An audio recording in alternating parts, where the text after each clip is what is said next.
Welcome to Chapman's Corner. Today I'm going to show you all the highlights and best bits from both the testing session and quali session at the Silverstone GP layout with the Monoposto Championship, where I raced over 42 F3 cars. As you can tell from the opening scene, there's plenty of action and things that happen that are worth watching in both testing and quali. It produces some good battles and the opportunity to overtake much slower cars which cause traffic, which really tests the faster drivers navigating through much slower cars. I don't need to introduce Silverstone, of course, one of the most iconic circuits producing some of the best racing around the world. Perez goes off the track, cuts the chicane, off goes Leclerc, through goes Hamilton! What's special for me is, though, that I've only ever done the national and international layouts. They're the two halves of the circuit. This time, it was the full F1 GP layout, which includes, of course, the really exciting and really fast complex of corners called Maggots and Becketts, which meant that I was flying onto the hangar straight at over 100 miles an hour and reaching a new top speed of 146 by the end of that straight. Jumping straight into a hot lap, coming down the pit straight, heading into Copse Corner, dropping down to 5th, running a little bit wide for Motorsport UK, but in F1 that'd be absolutely fine.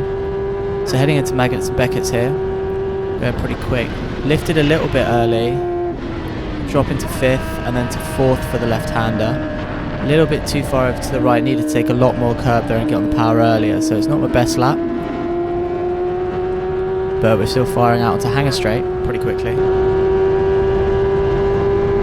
Without anyone to slipstream, struggling to reach top speeds, so barely hitting 140 here, been 146 before, but slow. Dropping down to 4th, turning in early, this really tears up the front, but pretty well taken.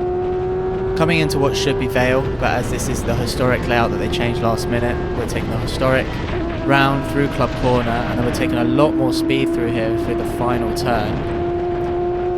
Up the straight. So this is the starting straight for the F1, going into Abbey here, turn 1, where Zhou Guanyu went off. So this is flat out, 124, turning left, going out, hard braking zone, going down into Village Corner. Pretty good, nearly touching the apex properly. Around the loop, back on the power nice and early, flat out, shifting up the gears for Aintree Corner.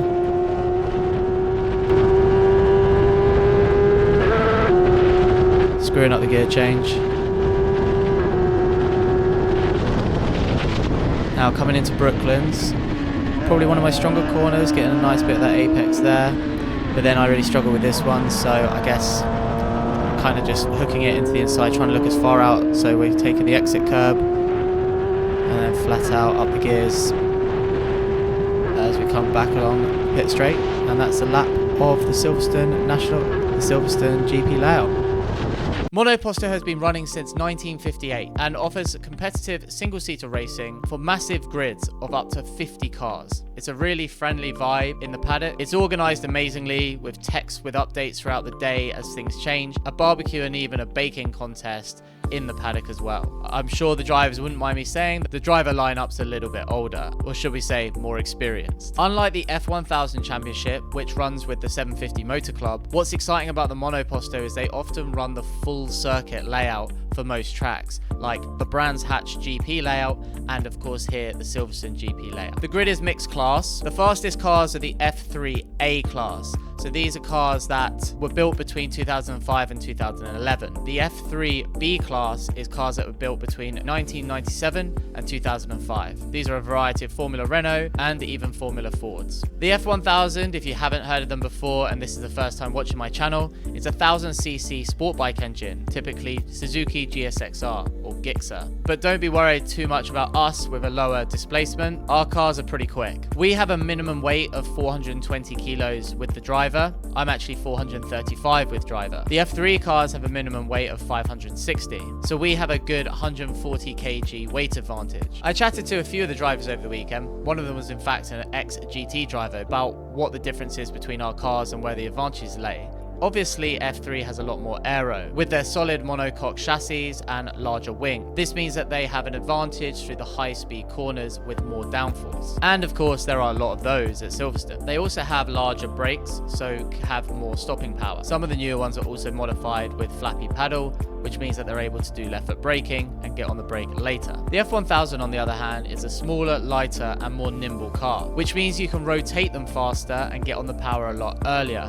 So we get the advantage out of slow speed corners. The motorbike engine has a lot of power in the lower gears, as it likes to rev between 10,000 and 12,500 revs. So if you ask me, I think it's pretty evenly matched. They've got some advantage in the faster high speed corners with their aero, and we've got some advantage in the slower speed corners and the power out of it, which makes for some very interesting on-track battles. And for me, absolutely incredible to be overtaking F3 cars. So let's get on track and watch some racing. I thought you'd be interested to see us leaving the assembly area. Just a long line of F3 single-seater cars. And now straight into a compilation of all the best highlights and best bits of the testing quali sessions.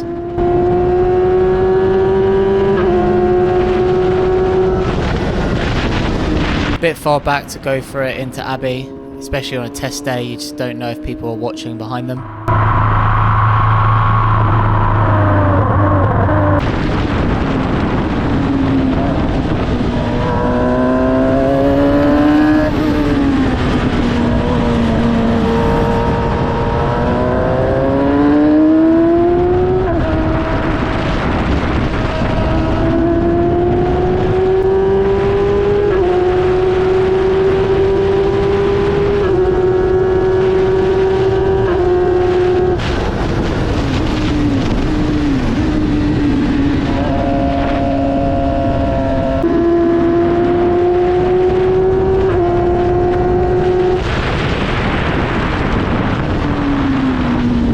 Taking advantage of that lockup, just nipping around the outside, trying to keep on the back of this F3 car in front.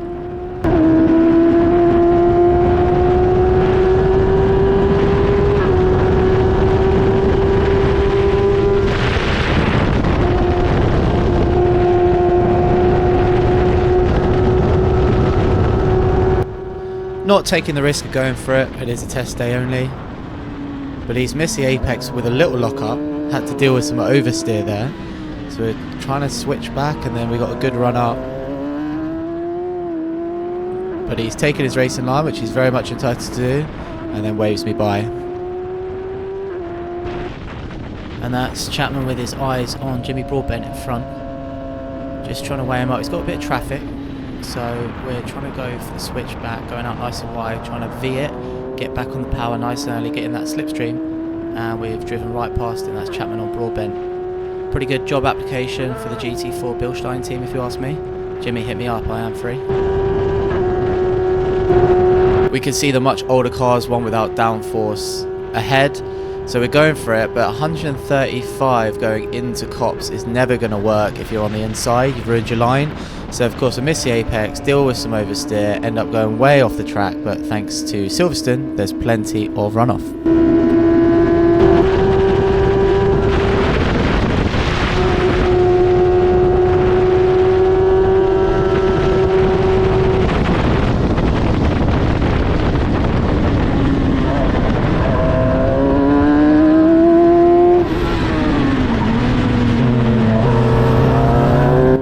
A good example here of the power of the F1000 in low speed corners.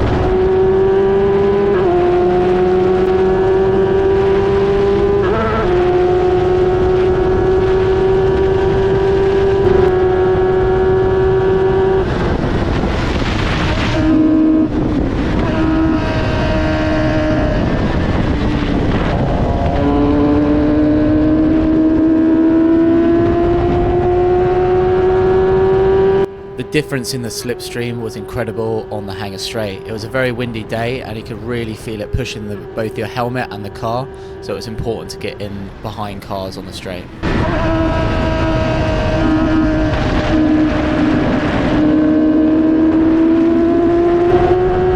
It was a bit nerve-wracking coming into Maggotts and Beckett's with much slower cars in front.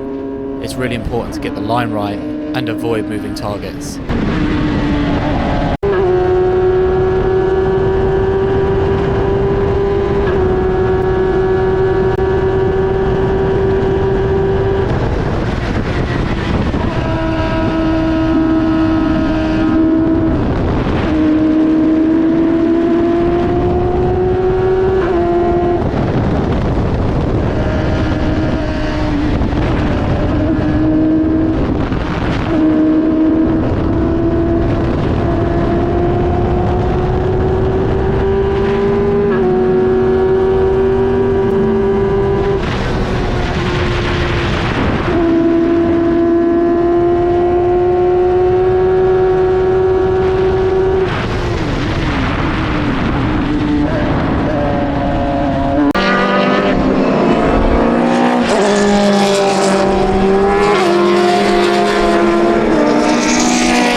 Perfect example of testing is absolutely entitled to that line, but in some scenarios they would stay wide and let you through, so you're kind of second guessing both other drivers and your own actions.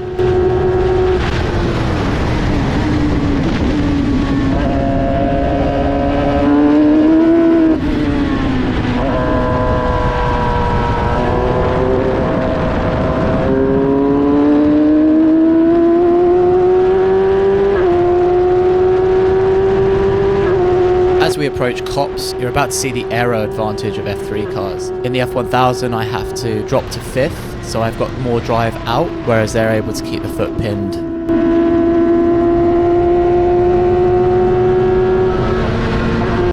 Same goes for Maggots and Beckett's. Obviously a very high downforce complex of corners. Whilst I did take a very bad line on the second part, it just shows that that F3 A class gets a huge advantage through the section.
Thanks for following along. Hope you enjoyed the footage. A lot more to come actually. Race 2 at Silverstone was pretty hectic. Pretty proud of this one. It's a good video. Launching that within the next 2 weeks. And also soon to be releasing the full video from the autumn part race. Just mostly me lapping, but it's pretty mesmerising because it's such a fantastic track. Thanks for following along. Chat soon.